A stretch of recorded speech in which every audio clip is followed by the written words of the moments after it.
Gente, boa noite. Até parece que eu vim aqui esses dias atrás, né?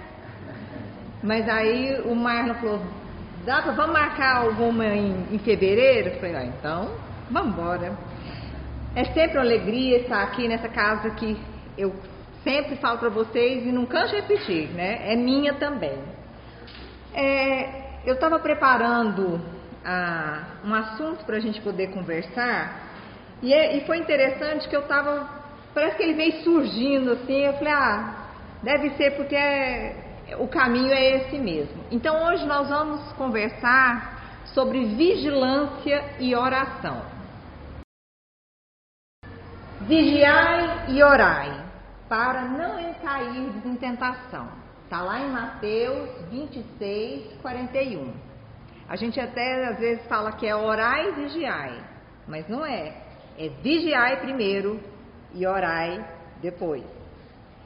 No livro dos Espíritos, a pergunta 459, que é tão famosa, que a gente gosta de falar muito sobre ela, Kardec pergunta se os Espíritos influenciam nos nossos pensamentos e nos nossos atos.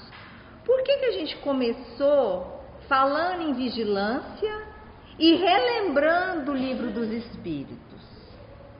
Por que será que Jesus nos recomendava vigilância? Vigiar o quê? A gente precisa vigiar nossos pensamentos, as nossas palavras e as nossas ações. Sabendo que nós estamos cercados por uma nuvem de testemunhas, essa vigilância tem tudo a ver com o entendimento que nós temos sobre o mundo espiritual, sobre essa influência que exercem os espíritos sobre as nossas vidas. Os espíritos responderam que era muito mais do que imaginar, influem a tal ponto que de ordinário são eles que vos dirigem. Geralmente a gente lembra da pergunta 459, mas no sentido negativo. A gente fica pensando assim, porque o nosso estágio de evolução é realmente mais baixo. Mas isso serve para todo tipo de sintonia que a gente faz. Serve para as nossas conexões também com os bons espíritos. Como que acontece essa influência? Essa influência para que a gente possa ficar atento nessa vigilância. Através da nossa sintonia, da nossa afinidade e sintonia mental. O pensamento é onda. Somos conhecidos no plano espiritual pelo que sentimos e pensamos verdadeiramente. Porque às vezes para os outros a gente pode até falar coisas boas, a gente pode ter um comportamento caridoso, a gente pode ter um comportamento educado, mas qual é a média da nossa vibração diária? É essa média dessa vibração diária que nós somos conhecidos no plano espiritual. Então, por exemplo, é muito difícil no nosso estágio de evolução a gente ficar no equilíbrio. Nós ainda não conseguimos, e isso é algo normal. Mas qual que é a média nossa? A gente acorda de manhã, às vezes a gente está bem, está feliz, acontece uma coisa negativa, a gente vai, cai, vê uma notícia ruim, cai mais ainda, aí vê uma notícia boa, a vibração sobe, fica ansioso, ela cai, dá um medo, ela cai, aí a gente lembra de Jesus, ela vai e eleva. Então essa média diária é a média que nós somos conhecidos espiritualmente. É óbvio que os espíritos sabem o nosso esforço, a vontade que a gente tem de melhorar, mas é realmente o que nós somos. Por isso que quando a gente desencarna, que a gente não tem mais essa veste material, fica mais difícil da gente esconder no mundo espiritual quem somos. Eu trouxe até um rádio aqui muito moderno, por sinal. Eu acho que muitos de vocês não conhecem esse rádio, mas eu falei, eu acho que é um dos maiores, dos que eu mais gosto para quando a gente fala de onda, de questão de sintonia. Então a gente vibra, cada um de nós na nossa média de vibração, a gente sintoniza com espíritos e vibrações iguais às nossas. Então primeiro a gente estabelece afinidade. É isso que a gente tem que entender. Primeiro acontece a afinidade. Então, se eu não tenho afinidade com determinada coisa, não tem como ter sintonia. Primeiro é a afinidade. Se eu estou vibrando em afim, aí eu posso sintonizar ou não. E aí depende da gente, da questão da escolha. Por isso que é o rádio. A gente vai lá, às vezes para você sintonizar uma rádio, se você passar um pouquinho aqui, dá ruído. Se você passar um pouquinho para lá, dá ruído. Mas na hora que você efetua a sintonia, você consegue captar aquela onda.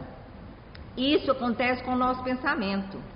Um indivíduo normal, gente, elabora cerca de 95 mil pensamentos em 24 horas. É um pouquinho, né? 95 mil pensamentos durante o dia. É uma média. Será que a gente sabe o que a gente está pensando? É complicado, né? Porque às vezes ele vem, vai, e é uma coisa assim bem tumultuada.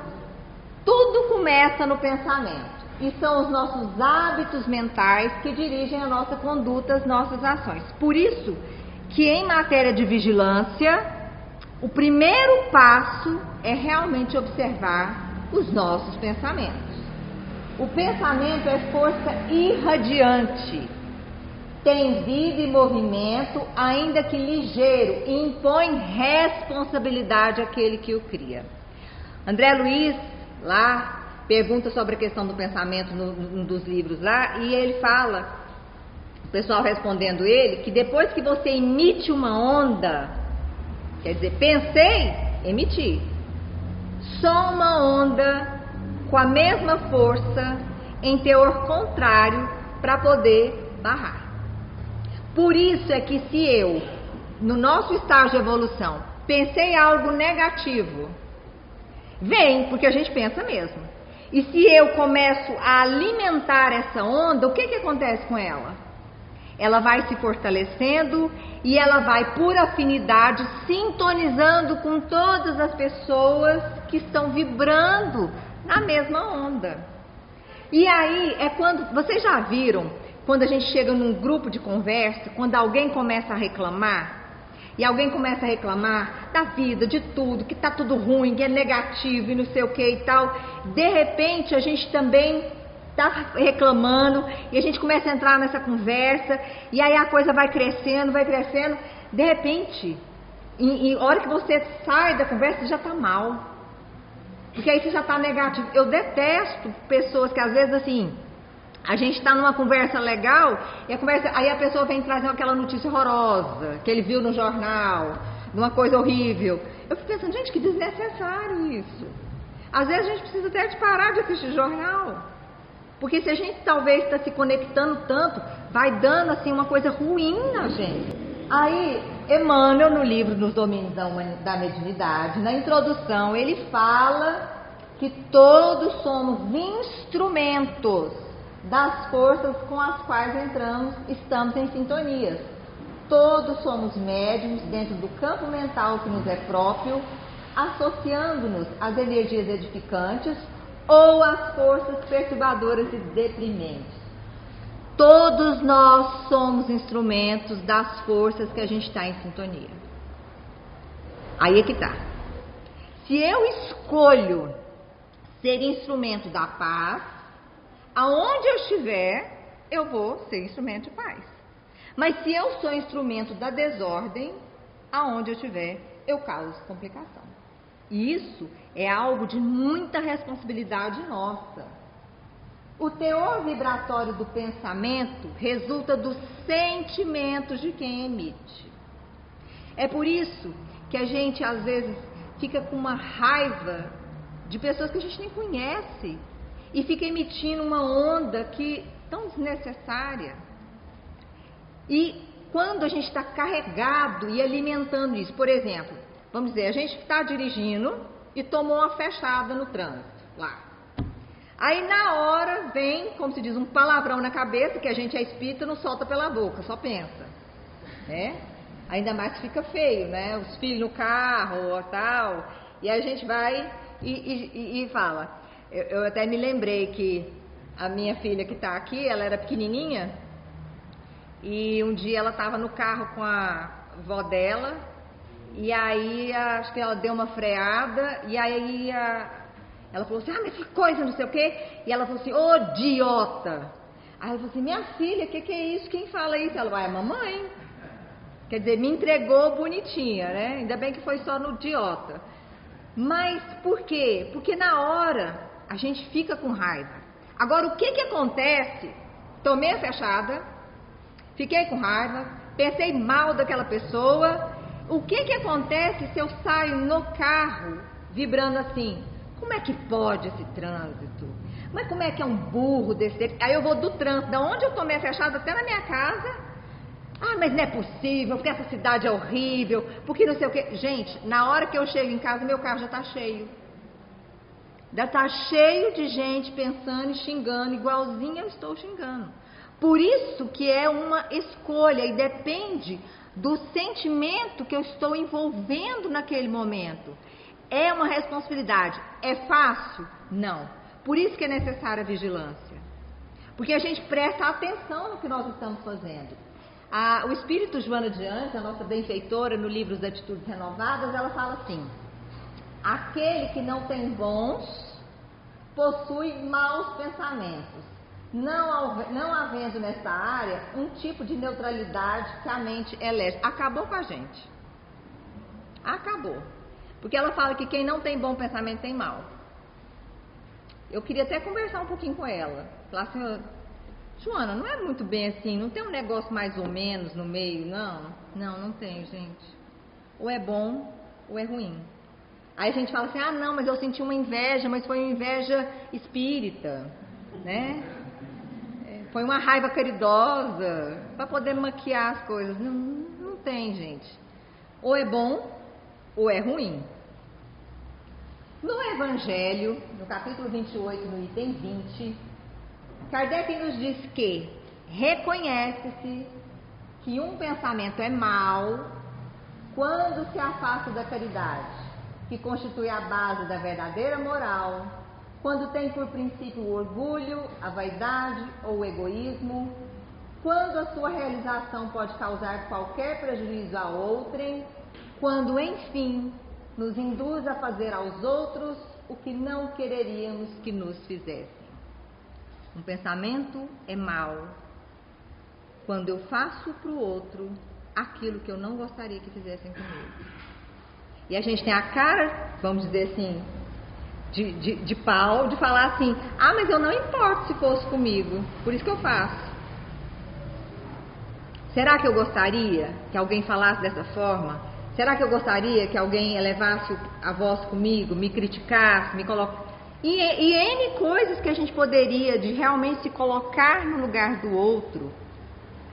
Será que eu gostaria? E aí dá uma dica. Todo pensamento que se afasta da caridade. E às vezes, gente, caridade é calar. Às vezes é uma caridade muito grande numa conversa, onde ela está extrapolando os limites, é se calar. A caridade, às vezes, é não desejar mal àquele que está realmente prejudicando a gente. Não é que a gente vai desejar o bem logo. Isso aí está meio difícil. Mas, assim, tentar compreender que muitas vezes a pessoa pode estar passando por problemas ou por situações ruins. Duas origens pode ter um pensamento mau. Olha o que Kardec está falando.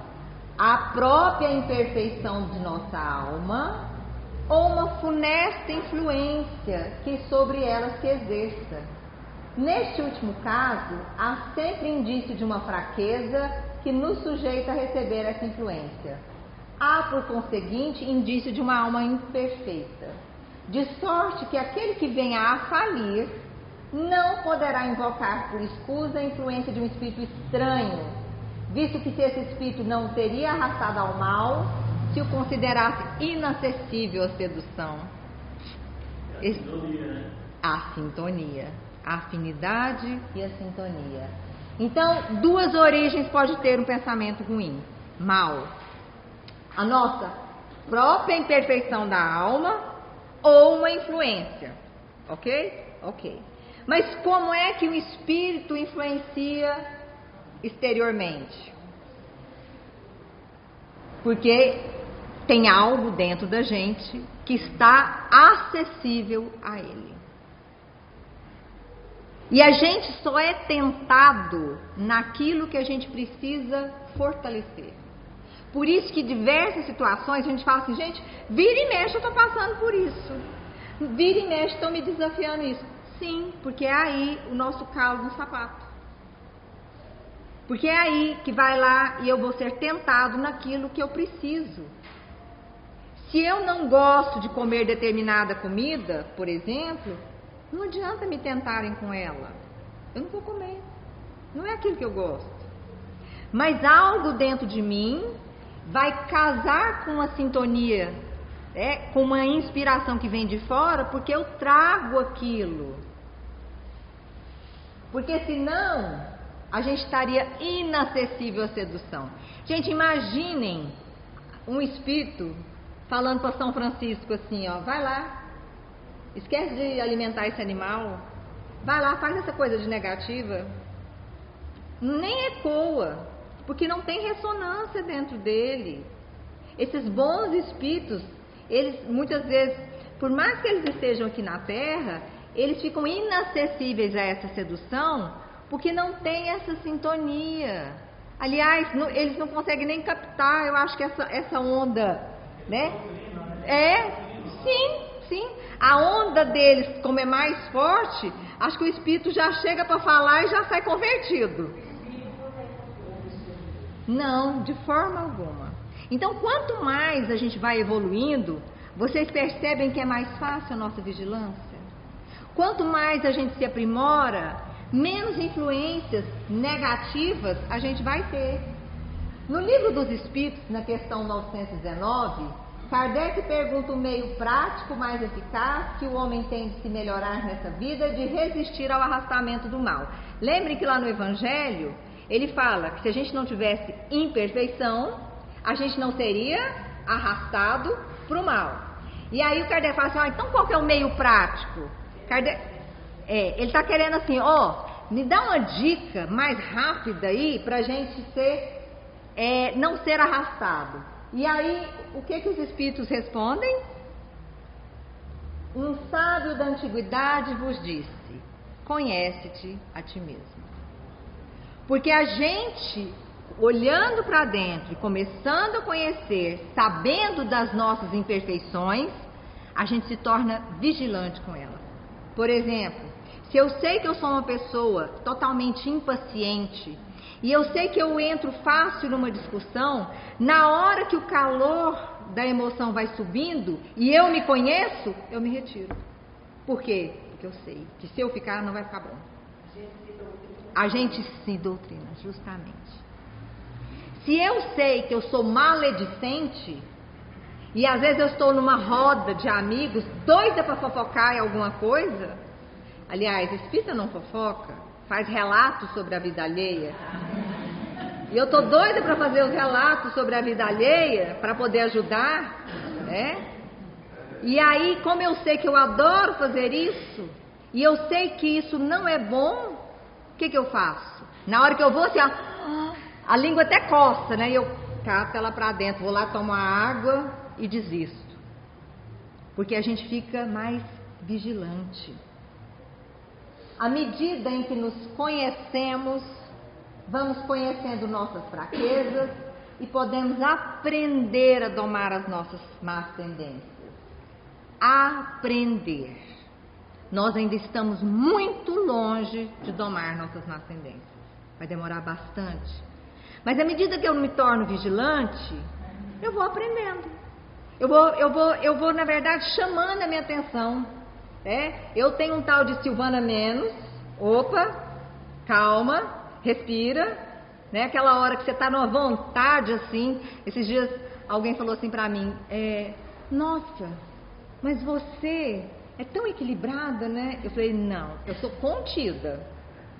Porque se eu pudesse, muitas vezes, acho que eu batia. Talvez nas outras encarnações, né? Como se diz, a vontade que às vezes eu tinha de pular no pescoço, hoje eu não pulo, porque não vai ficar muito bom pra mim. Às vezes, na hora que eu vou falar algo pra ferir, eu falo: oi, engole. Eu reconheço que eu estou com raiva, eu reconheço que eu estou grilada com aquilo, mas eu percebo e faço uma escolha. Não é que eu finjo que eu não estou. Eu sei que estou. Mas eu também não preciso falar para o outro. Eu falo, ó, deixa eu, como se diz, engolir aqui. A vigilância íntima exige forte disciplina moral, pois somos imediatistas e objetivamos o prazer sem esforço. Somos mestres em buscarmos atalhos que não são legítimos. Tem atalho legítimo? Tem. Qual que é um atalho legítimo? Vou dar um exemplo para vocês. Vocês estão estudando para uma prova. Aí, tem um livro lá de 200 páginas que você precisa ler e estudar. Qual que é um atalho legítimo? Você às vezes até já leu o livro, mas você precisa recordar. Para você não ter que ler de novo, você faz um resumo. Você compra um resumo. Você compra uma obra comentada sobre aquilo, fazer a prova. Isso é um atalho legítimo. Qual que é o atalho legítimo? Eu não estudo, mas eu quero conseguir o que eu preciso. Eu não faço esforço, mas eu quero que a vida me dê. E hoje em dia, as redes sociais são muito culpadas nisso. Muito. Porque a gente vê pessoas que estão ganhando rios de dinheiro e que não estudaram. Que estão ganhando rios de dinheiro para as pessoas, fazendo coisas que são muito aleatórias. E às vezes você pega um adolescente hoje e fala, não, mas você precisa estudar. Você precisa ser alguém. Ele fala, por quê? Se o fulano lá ganha milhões. E é óbvio que nem todo mundo vai ter essa sorte. Porque para conquistar, a gente quer sempre assim, ó, alguém ou que nos empurre ou que nos facilite a coisa. Eu vi um negócio engraçado, ele falando assim, eu vi um livro falando assim, resolva 50% dos seus problemas. Aí a pessoa falou assim, eu comprei 2. Né? Resolve 100. A gente gosta de coisa imediatista. Quer chamar a atenção? É assim, ó. Coloca o negócio lá. Emagreça 10 quilos em um mês comendo tudo que você quer. Aí as mulheres ali, nossa, que é uma mentira. Ou então, um curso de final de semana que vai mudar a sua vida. Quanto que custa? R$2.000. Não, mas você vai mudar a minha vida. Aí você faz o curso, tá bonito lá, chega em casa, mudou? Não mudou. Na hora que você estava lá, tá parecendo que mudou. Porque não existe mágica. Não existe mágica. A lei de evolução é pelo esforço e merecimento. Não tem como pular etapa. Se a gente está achando que está difícil, que está muito longe, comecemos a caminhar agora. Porque a gente vai chegar. Para que pressa? Agora, não dá para que algo aconteça assim, né, como mágica. Lá no livro Missionários da Luz, no capítulo 18, essa frase é fantástica. Não podemos evitar que a ave de rapina cruze os ares sobre nossa fronte, mas podemos impedir que faça ninho na nossa cabeça. A gente não pode impedir que o mal aconteça. A gente não consegue impedir que as pessoas, que o mundo, que tudo aconteça de ruim. Mas a gente pode escolher. A ave de rapina, ela pode cruzar os céus. Mas eu posso escolher não deixá-la fazer ninho na minha cabeça. Porque se eu deixar, ela faz. E quando a gente percebe, gente, às vezes é tarde. Às vezes a gente já está mergulhado em problema, mergulhado em doença, mergulhado em tantas coisas negativas, que para voltar dá muito trabalho. O Espírito Joana de Anjos, nesse livro Seja Feliz Hoje, ela fala, analisa teus pensamentos serenamente, sem autoacusações nem desculpismos, estas justificativas falsas que muito comprazem os renitentes no erro. Analisar nossos pensamentos com serenidade, sem autoacusação de falar assim, gente, mas eu estou muito negativo, ou desculpar, mas eu faço assim porque minha vida também foi muito sofrida. A gente disputa sofrimento com as pessoas. É terrível isso. Às vezes eu falo assim, nossa, eu tive uma infância difícil. Ah, porque meu pai, porque minha mãe, a pessoa, porque você não sabe como é que foi a minha. Aí ficam disputando, quem é que sofreu mais? E os espíritos estão lá olhando e falam assim, gente, cria vergonha na cara. Vocês estão usando essa desculpa pra quê? Quer dizer, quem sofreu mais tem o direito de ser mais, vamos dizer assim, mais quieto, tem o direito de não ter dado conta? A gente entender o sofrimento é para que a gente tenha forças para seguir e não para usar ele como uma desculpa. Porque vai ter dias que vão ser dolorosos. E olha, todos nós sofremos. Todos nós. Todos nós passamos por dificuldades. Todos nós temos dores interiores e às vezes externas. Às vezes a gente olha para a carinha de alguém e fala: nossa, olha lá que carinha boa. Não deve passar nem dificuldade. A gente não sabe o que a pessoa carrega. Pensar bem ou mal, está lá no livro Vida, Desafios e Soluções, de novo Joana de Ângeles, é uma questão de hábito. Toda vez que ocorrer um pensamento servil, doentio, perverso, malicioso, injusto, de imediato substituí-lo por um digno, saudável, amoroso, confiante, justo, sustentando-o com a onda de radiação do desejo de que assim seja realizado. Pensar bem ou mal é questão de hábito. Então, quando vem aquele pensamento negativo, eu começo a interromper essa onda. Por mais que ainda eu não consiga pensar tão bem, mas quando eu venho aquele pensamento lá, eu estava até comentando com a minha filha, falei, gente, eu sou muito trágico. Porque eu já fico pensando, tipo assim, nossa, já pensou se eu vou e acontece tal coisa? Nessa aquelas coisas assim, nossa, aí eu vou e caio. Aí eu chego lá no centro, não deu certo. Pra quê que eu vou pensar dessa forma? Aí a gente interrompe a onda. Aí você vai tomar um remédio e fica assim, ai, será que vai dar certo esse remédio? Já começou a dar errado. Ai, mas será que essa dor vai passar? Tem que pensar positivo. É uma forma de nos entregarmos para Deus. Envolve-te no pensamento do bem e ora sempre, a fim que as tuas sejam forças mentais enobrecidas. A oração nos dá força para resistir aos nossos pontos fracos. Porque às vezes tem hora, gente, que a gente realmente está difícil. Às vezes nós estamos tão magoados, tão chateados, tão revoltados, que não adianta só falar assim, vou mudar meu pensamento. É preciso buscar a oração para que venha um lenitivo e me ajude a mudar a onda. Porque a hora que eu estou muito fraco, é a hora que eu busco Jesus. Eu busco através da oração, Senhor, eu não dou conta de me livrar dessa mágoa. Me ajuda. Porque está doendo tanto, não sei mais o que fazer. E através da oração, a gente vai recebendo a ajuda. No livro Entre a Terra e o Céu, no capítulo 1, diz que cada prece, tanto quanto cada emissão de força, se caracteriza por determinado potencial de frequência e todos estamos cercados por inteligências capazes de sintonizar com o nosso apelo à maneira de estações receptoras. Quando eu oro, quando eu peço ajuda, sempre tem espíritos bons que percebem a minha onda, conectam comigo e já procuram, vamos ajudar. Como é que nós vamos fazer para ajudar? Como é que eu vou encaminhar isso aqui? Manter-nos despertos em sintonia elevada permite estarmos atentos e bem inspirados a toda oportunidade de fazer o bem a nosso semelhante e por decorrência aos nossos próprios. A oportunidade da gente estar nessa vibração elevada, ela dá a força e a vontade da gente continuar a fazer o bem.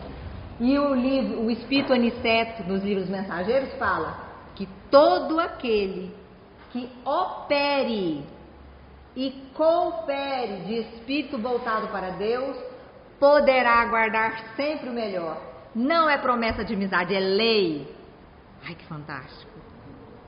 Todo aquele que opera e coopera com esse espírito voltado para Deus, pode aguardar o melhor. Então, se a gente está operando, está cooperando da forma com que a gente consegue nesse nosso mundo, e às vezes acontece alguma coisa ruim com a gente, não é hora de falar, ai meu Deus, o que foi? Você tem que falar assim: meu Deus, isso era o melhor que podia ter acontecido. Podia ser muito melhor. Porque isso não é promessa de amizade, é lei. Toda prece é atendida. Olha que fantástico os mensageiros aqui no capítulo 25. Não há prece sem resposta. Todos os nossos desejos e impulsos razoáveis são atendidos pelas bênçãos paternais do Eterno. Ainda que nos demoremos nas lágrimas e aflições, jamais permanecemos ao desamparo. Apenas devemos salientar que as respostas de Deus vão sendo maiores e mais diretas à medida que se intensifique o nosso merecimento, competindo-nos reconhecer que para semelhantes respostas são utilizados todos quantos trazem consigo a luz da bondade ou já possuem mérito e confiança para auxiliar em nome de Deus. Quanto maior o nosso merecimento, as nossas preces são atendidas mais rápido. A gente vai também ser, dessa forma, conexões para que Deus possa ajudar os outros.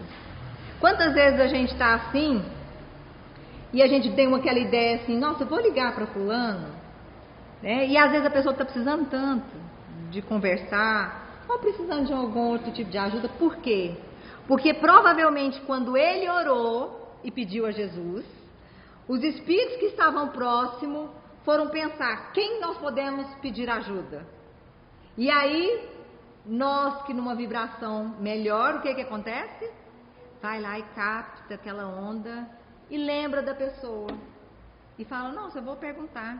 Eu me lembro, né, no livro do Divaldo, lá das Fronteiras da Loucura, nessa época de carnaval, onde uma menina, ela sai lá ela ia fazer um trabalho num local assim, muito difícil, muito complicado, e ela vai de ônibus, é no final de semana de carnaval, mas aí o pessoal fala: ó, não vai, porque hoje é complicado. Ela lá: mas eu quero ir, e foi para poder fazer o trabalho. E quando ela desce do ônibus, ela tem que atravessar um espaço muito ruim, muito ermo, muito complicado. Ela vem e é assaltada. E aí ela é cercada por, acho que uns 4 homens e tal. E ela antes já tinha feito a prece dela. E ela na hora, ela só fecha os olhos e fala assim: Senhor, que eu não vejo o que vai acontecer comigo. Porque ela, enquanto mulher, já ficava pensando pior. E na hora que ela fala, que ela pede em oração, os espíritos que estão lá mobilizando começam a pensar: quem podemos ajudar? Quem? Aí eles encontram uma viatura de polícia, um motorista e o outro. O motorista nem conectou, o outro ouviu. E aí os espíritos falam: virem aqui. Aí o cara que está lá fala assim: vira aqui. Ele falou: mas não é o nosso caminho. Ele falou: não, vira aqui. E virou. Na hora que vira, dá de cara com os bandidos lá e evitam o assalto. Por quê? Porque alguém se conectou com essa onda. Então, quanto mais a gente vai desenvolvendo, nós também seremos esses instrumentos. Se te mantens inadvertido a respeito do intercâmbio psíquico e não vigias, sofrerás o efeito daninho de muitas mentes que te buscam, roubando-te vitalidade ou impondo-te suas cargas nem sempre saudáveis, que te submeterão. Se a gente continua mantendo esse intercâmbio psíquico negativo, para baixo, a gente vai captando essas forças e aí depois a gente não sabe por que a gente chega no final do dia morto de cansado, mal, esgotado, sem ânimo. Mas o que nós estamos pensando durante o nosso dia a dia? Não te descuide dos que pensas, do que aspiras, do que falas e de como ages. Da mente procedem todos esses passos, e se não as tens disciplinada, habituada a bons direcionamentos, sofrerás correspondências da reciprocidade. Assim, robustece-te no autoconhecimento, aprofundando a tua capacidade de bem pensar para melhor agir, adquirindo controle e direção segura para a tua existência terrena. A gente buscar a oração, ter a vigilância e buscar sempre a oração. Quem não reconhece as próprias imperfeições demonstra incoerência em si mesmo. André Luiz. Quanto mais conhecemos a nós mesmos, mais amplo em nós o imperativo de perdoar. Às vezes a gente fala assim, mas eu não quero olhar para dentro para encontrar o que tem aqui dentro de mim, não. Vou encontrar só coisa ruim. Não, gente. Esse autoconhecimento, esse meio prático, a gente encontra muitas coisas boas e a gente descobre quais são as nossas forças. Porque às vezes a gente também não tem ideia de que forças nós temos. A gente se acha fraco porque não quer parar para olhar. Nós temos as nossas imperfeições, mas quantas forças nós temos? Quanta vontade de seguir em frente nós temos? E nos domínios da mediunidade, no capítulo 13, os Espíritos dizem que nossos pensamentos geram nossos atos. E os nossos atos geram pensamentos nos outros. Inspiremos simpatia, elevação, nobreza e bondade junto de nós, para que não nos falte amanhã o precioso pão da alegria. Os nossos atos geram pensamentos nos outros. A gente precisa, é óbvio que nós não vamos nos corrigir para poder falar que nós não vamos errar, mas a gente precisa de estar mais vigilante para o que a gente fala. Será que nós lembramos de agradecer? A gente às vezes é tão ingrato. Eu fico pensando assim, às vezes nós somos filhos tão rebeldes do pai, porque ele dá alguma coisa pra gente e a gente parece que acha que a vida tá... tá sempre... A gente só olha o que tá faltando. A gente só olha o que a gente não deu conta. A gente só olha a dor que a gente tem. E as coisas boas que nos acontecem, que todos temos. Eu me lembro uma pessoa que estava reclamando da infância, né, que sofreu demais, que a vida é difícil, tal e tal. Eu falei assim, você não teve nem um dia de alegria? Aí ela falou assim, não sei, não lembro. Eu falei, não, mas vamos lembrar. Ele falou assim, não tô preparado para ter essa conversa. Por quê? Porque a pessoa não queria. Porque obviamente deve ter tido dias de alegria, mas ela não queria falar sobre isso. Pai, se quiseres, afasta de mim este cálice, mas acima de tudo faça a tua vontade e não a minha. Está lá Jesus no Calvário, em Mateus 26:39. Demonstrava-nos o Mestre que as leis naturais são sábias e justas e que são aplicadas indistintamente. Assim não peçamos milagres ou prodígios, mas tão somente forças para suportar aquilo que não está no nosso alcance mudar. Paciência, resignação, fé e coragem. E aí eu trouxe no finalzinho essa conhecida oração da sabedoria que eu acho fantástica. Concedei no Senhor a serenidade necessária para aceitar as coisas que não podemos modificar, coragem para modificar aquelas que podemos e sabedoria para distinguir umas das outras.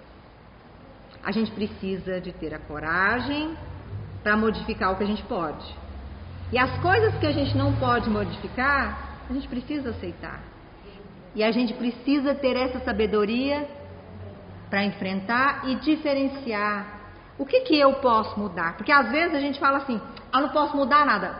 Pode, até um ponto. Talvez depois daquele ponto, talvez a gente não consiga.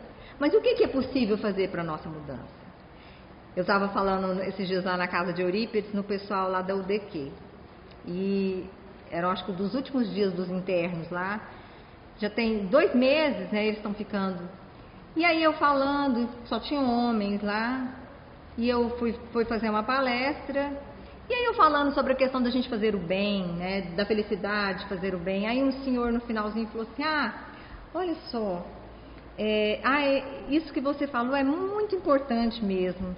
Ele falou assim, eu sou catador de reciclados, trabalhando em reciclagem. Eu estou internado aqui. E um dia eu ganhei uma cesta básica. Aí a mulher veio perguntando se queriam a cesta, mas eu já tinha ganhado outra, sabe? E você acredita que eu peguei a cesta, né? E eu sabia que tinha uma mulher lá perto de casa que estava assim, um barraco todo caindo, e eu fui lá levar essa cesta. E aí a hora que ela me viu, ela perguntou, o senhor está vendendo? Ele falou, não, eu vim aqui para te dar essa cesta, porque eu já tenho. E ele falou assim: a senhora acredita que ela chorou quando eu dei a cesta? E eu falei assim: que fantástico, né? A gente, no pouco que temos, lembrar do outro e dividir. Porque ele era um coitado, além de dependente químico, ainda era mexer com reciclado. Catava, né, lixo na rua, coisa que dá. E eu falei: gente, olha a felicidade de você poder repartir, mesmo que seja pouco. Porque ele fez. É o óbolo da viúva, justamente. Fez daquilo que podia. Partilhar o que é bom. E aí uma pessoa dessa, ela se sintoniza com quais forças? Ela é instrumento do bem. Ela é instrumento de onde ela estiver. Então, eu deixo para vocês o recado, para que a gente possa vigiar sem cobrança, no sentido, nós não vamos ser um sentinela armado, mas vamos vigiar para saber, nesses pensamentos nossos diários, se nós não entramos muito numa onda pessimista, se nós não entramos muito numa onda de reclamar demais, porque isso, vocês já perceberam que quando a gente começa, parece que a gente embala, a gente começa a reclamar, parece que a gente vai achando tudo para poder reclamar. E a gente se vigiar para poder não sintonizar com esse tipo de onda. Que Jesus possa nos ajudar nessa tarefa, porque Ele nos conhece e conhece o nosso esforço. Muito obrigada.